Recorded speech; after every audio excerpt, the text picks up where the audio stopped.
आसान, बस करना है एक छोटा सा काम। सब्सक्राइब करें News21 चैनल और बेल आइकन दबाएं। नमस्कार, आप देख रहे हैं News21 में आपके साथ शगुफ्ता खान। खबर बीकानेर के कैला से है, जहां अशरफी शिक्षण संस्थान ने शानदार प्रदर्शन कर इतिहास रचा है।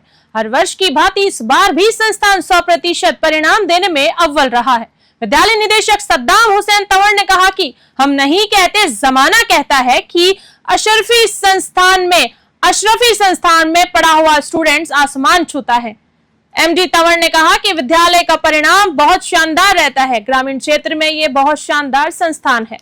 बच्चों ने अच्छा परिणाम देकर पूरे विद्यालय का नाम रोशन किया है। वहीं विद्यालय में अनाथ बच्चों के लिए निःशुल्क खेल, शिक्षा सुविधा, वाहन सुविधाएं उपलब्ध है। बोर्ड में उत्कृष्ट परिणाम रहने पर विद्यालय में खुशी की लहर है। इस विद्यालय में पढ़े हुए छात्र छात्राएं आज विभिन्न सरकारी सेवाओं में अपनी सेवा दे रहे हैं। बच्चों में जोश और जुनून के साथ ही मानवता तथा नैतिक शिक्षा भी विकसित की जाती है। आसपास के गांवों में अशरफी शिक्षण संस्थान जैसे स्कूल हैं, तो वो दिन दूर नहीं जब राजस्थान के बच्चे भी कलाम साहब की तरह देश व प्रदेश का नाम रोशन करेंगे। विद्यालय में बच्चों के लिए तमाम व्यवस्थाएं उपलब्ध हैं। अभी शिक्षा संस्थान में प्रवेश प्रारंभ है। सभी माता पिता से अपील है कि ज्यादा से ज्यादा बच्चों के प्रवेश करवाएं ताकि शिक्षा का स्तर बढ़ाया जा सके। स्कूल में हाईटेक सुविधाओं के साथ ही व्यक्तित्व विकास पर भी ध्यान दिया जाता है ताकि बच्चों में प्रतियोगी परीक्षाओं की समझ और तार्किक क्षमता विकसित हो सके। News21 के संवाददाता निशांत सतराना ने निदेशक सद्दाम हुसैन तंवर से खास मुलाकात। कैला से निशांत सतराना की रिपोर्ट।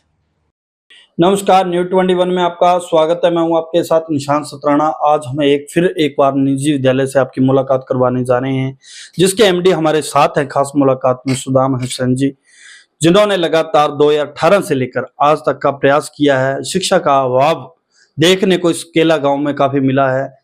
जो माता पिता है कहीं ना कहीं आर्थिक स्थिति डाउन होने के कारण अपने बच्चों को पढ़ा नहीं पाते हैं, लेकिन सद्दाम हुसैन जी का यही प्रयास रहता है कि जो बच्चे कहीं ना कहीं उज्जवल किस प्रकार किया जाए इनका भविष्य और इनको शिक्षा उचित की जाए। तमाम चीजें आज जानेंगे, क्योंकि बोर्ड परीक्षा परिणाम भी आ चुके हैं। बोर्ड परीक्षा परिणाम को लेकर इनको द्वारा सेंटर भी संचालित किया जा रहा है लगातार, और कोचिंग दी जाती है। और बात करें 1 से 8 तक इनका स्कूल है, जो कि लगातार प्रयासरत है। इनके जो स्टाफ हैं वो कहीं ना कहीं अच्छा संघर्ष कर बच्चों का भविष्य सुधारने में लगे हुए हैं। बात करें सीमावर्ती क्षेत्र की, तो सीमावर्ती क्षेत्र में आज भी शिक्षा का अभाव नजर आता है, लेकिन कहीं ना कहीं वो अच्छे टीचर्स होने के नाते अच्छे भविष्य बनाने की प्लानिंग चलती रहती है। तमाम चीजें जानने के लिए आज हमारी टीम पहुंची है, तो इनसे जानेंगे किस प्रकार का संघर्ष रहा इनका और किस प्रकार ये पूरे विद्यालय परिवार को मैनेजमेंट करें। सर, सबसे पहले तो बधाई और स्वागत है आपका भी बहुत बहुत स्वागत जी। हुसैन साहब, सबसे पहले पूरा परिचय जानना चाहूंगा। मेरा नाम सद्दाम हुसैन तंवर जी, पिताजी का नाम सम्मू खां तंवर। हम यहीं केला से ही हैं, बिलोंग करते हैं, और काफी समय से मेरी पीढ़ी यहीं की है। और मेरी जो शिक्षा हुई है वो धार्मिक हिसाब से चूरू में शिक्षा हुई थी, साथ में बीए, बीएड, एमए भी हो चुकी है मेरी। और मैंने 2018 में, वैसे तो मैं 2013 में यहाँ रामनिवास जी के नाम से एक स्कूल शुरू की थी, एमएस शिक्षण संस्थान। ये भी अभी केला में चल रही है, तो उनके साथ में मैं उर्दू का स्टाफ रहा था। और फिर 2018 में मुझे लगा भाई कि मुझे स्कूल बनानी चाहिए। इस वजह से मैंने अपना स्कूल बनाया और मान्यता ली। और गांव में लगभग प्रयास रहा है भाई के अच्छी शिक्षा दी जाए, धार्मिक भी पढ़ाई दी जाती है और अपने हिंदी की पढ़ाई यहाँ दी जाती है। कक्षा 1 से लेकर 8 तक हमारे पास में मान्यता स्कूल लगाते हैं। और फिर आगे कोचिंग सेंटर है, जो 9th, 10th, 11th, 12th जो अच्छे परिणाम वो भी बच्चे लेके आते हैं। सर, बात करें आपके शिक्षण संस्थान है जो किस नाम से संचालित, और जो आपका सेंटर है वो किस नाम से संचालित किया है? दोनों नाम एक ही नाम से है, अशरफी शिक्षण संस्थान केला के नाम से, और वो अशरफी कोचिंग सेंटर के नाम से। तो सर, बात मैं जानना चाहूंगा, आपका एक्सपीरियंस क्या रहा, क्या कुछ रहा, आपको कैसे लगा कि शिक्षा का अभाव है?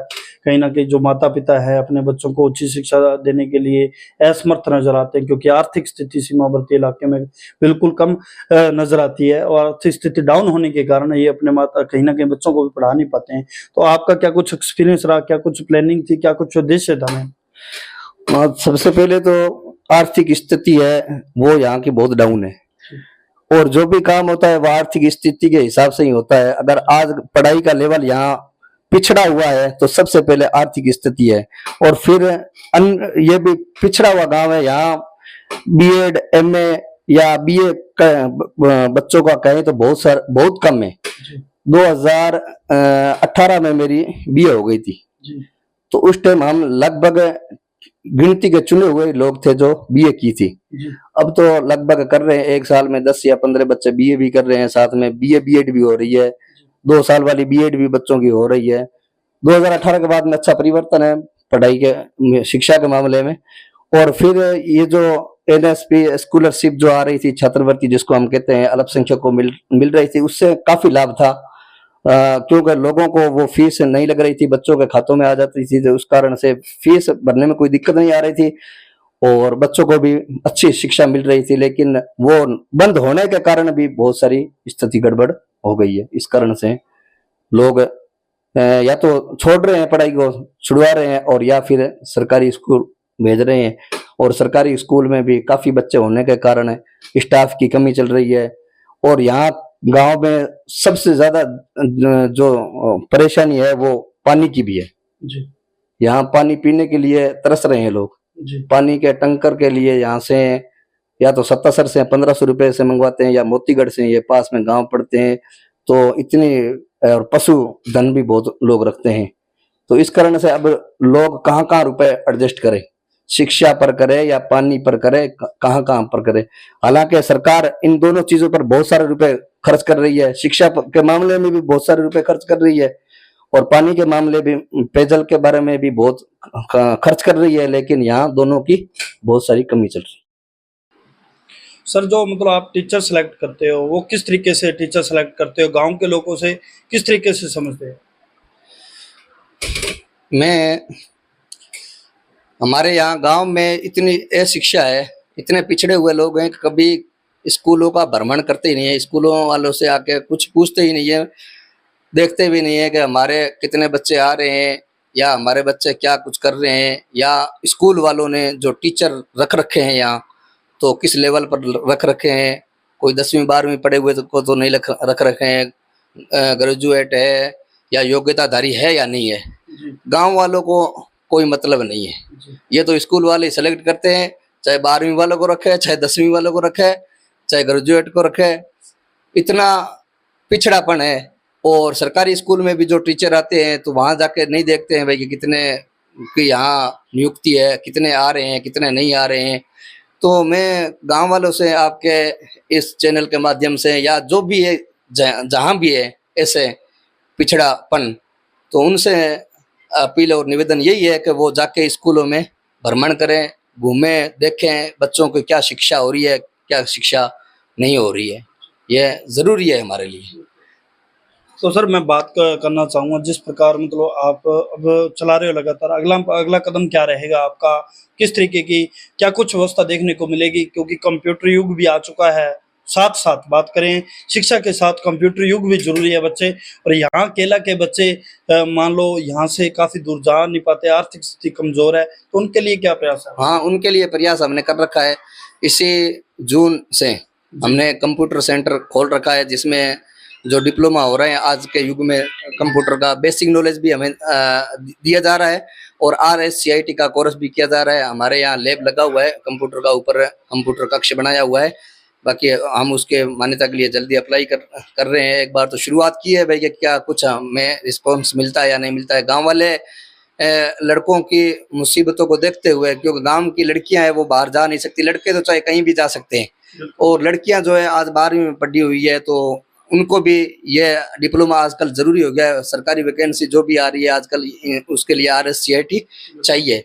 तो उसके लिए उनकी पीड़ा को देखते हुए और गांव की पीड़ा को, तो हमें अच्छा रिस्पांस भी मिला है, क्योंकि पास में जो गांव है, राजासर है, नापासर है या केला है, जो बच्चे 10वीं कर चुके हैं या 12वीं कर रहे हैं, तो उन बच्चों का हमारे पास में फ़ोन भी आए हैं, और लगभग यहाँ बच्चे आ भी रहे हैं। लगभग 15 या 20 बच्चे RSCIT के लिए आ भी रहे हैं।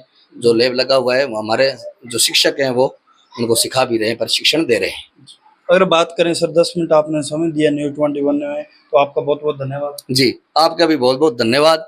आप निशान भाई साहब ऐसे हो जो पहली बार यहाँ कोई शिक्षा के मामले में ये कार्रवाई या मीडिया के हिसाब से आप आए हो। आपका भी बहुत बहुत हार्दिक स्वागत है केला की पावन धरा पर। और बहुत अच्छा लगा आपसे मिलके भाई कि आप हम तक यहाँ पहुँचे हो और हमारा जो गाँवों का या पिछड़ापन जो गांव है उनका दर्द आपने समझा। बहुत बहुत धन्यवाद। बिल्कुल। तो बात करें सर, एक अपील क्या रहेगी? एडमिशन ओपन हो चुके हैं, तमाम माता पिताओं से क्या कुछ कहना चाहोगे जो शिक्षा के अभाव में अपने बच्चों को कहीं ना कहीं आर्थिक स्थिति कमजोर होने के नाते वो पढ़ा नहीं पाते हैं? सबसे पहले तो सबसे यही कहेंगे भाई कि बच्चों को, चाहे इतने तो आर्थिक स्थिति डाउन है ही नहीं, यहाँ अगर किसी ने जीवन लिया है तो इतनी तो हम हैं जो प्राइवेट वाले हैं वो कोई इतनी ज्यादा फीस नहीं ले रहे हैं। आज 12 महीनों का देखें और अगर पहली क्लास की फीस देखें तो पहली क्लास की फीस हम यहाँ ले रहे हैं 3500 या 3000 रुपये ले रहे हैं। 12 महीनों का अगर हिसाब किया जाए तो एक दिन पर दिन का कुछ नहीं पड़ रहा है, और जितना पड़ रहा है शायद वो एक गुटखा वगैरह जो ये जो नुकसान देने वाली चीजें वो खा जाते हैं गार्जियन। लेकिन ये पिछड़ापन है जिसको हम यूं कह सकते हैं, आर्थिक स्थिति नहीं कह सकते, इसको यूं समझ सकते हैं भाई कि वो पढ़ाना नहीं चाहते या उनको कुछ। हमारे यहाँ ये भी एक है कि पढ़ के आगे क्या बनेंगे, तो पढ़ के चाहे सरकारी नौकर बने या ना बने, सरकारी नौकरी लगे या ना लगे, लेकिन अपने पैरों पर जरूर खड़ा हो जाएगा। जिस प्रकार आज मैं यहाँ कोई सरकारी पद पर नहीं हूँ लेकिन मैं अपना काम अच्छा संभाल रहा हूँ, तो मैं पढ़ा था तभी तो यहाँ पहुंचा हूँ। पढ़ने के बाद में बहुत सारी चीजें मिलती है हमें जो अनपढ़ रहकर बहुत सारी चीजें हम गंवा चुके होते हैं। तो सभी गार्जियनों से यही अपील रहेगी कि चाहे आप एक रोटी खाना कम कर दें लेकिन जरूर बच्चों को पढ़ाएं। अगर आप प्राइवेट में नहीं पढ़ा सकते तो सरकार ने भी हमें बहुत सुविधा दे रखी है, ड्रेस फ्री दिए जा रहे हैं सरकारी स्कूलों में और खाना भी दिया जा रहा है, तो वहाँ पढ़ाएं। जहाँ भी पढ़ाएं, बच्चों को पढ़ाना जरूरी है आज के इस युग में। अगर शिक्षा नहीं है तो कुछ नहीं। शिक्षा बिल्कुल जीवन का वो आधार है जो बिना ग्रहण किए इंसान शून्य नजर आता है। हमारी भी आपसे यही अपील रहेगी केला ग्रामीण से कि जितने भी माता पिता इस वीडियो को देख रहे हैं, तमाम वीडियो देखकर जरूर प्रेरणा लें कि आज जो शिक्षा है, चाहे वो कंप्यूटर शिक्षा है, चाहे वो स्कूली शिक्षा है, तो तमाम ये चीजें इंसान के लिए एक महत्वपूर्ण भूमिका निभाती है और इंसान को अपना बिजनेस के लिए यह ग्रहण करना बहुत ही जरूरी रहता है। तब तक आप जुड़े रहे न्यूज़ 21 से। कैमरा शो की गौरव के साथ निशान सतरण, धन्यवाद। अब खबरें देखना हुआ और आसान, बस करना है एक छोटा सा काम। सब्सक्राइब करें न्यूज़ 21 चैनल और बेल आइकन दबाएं।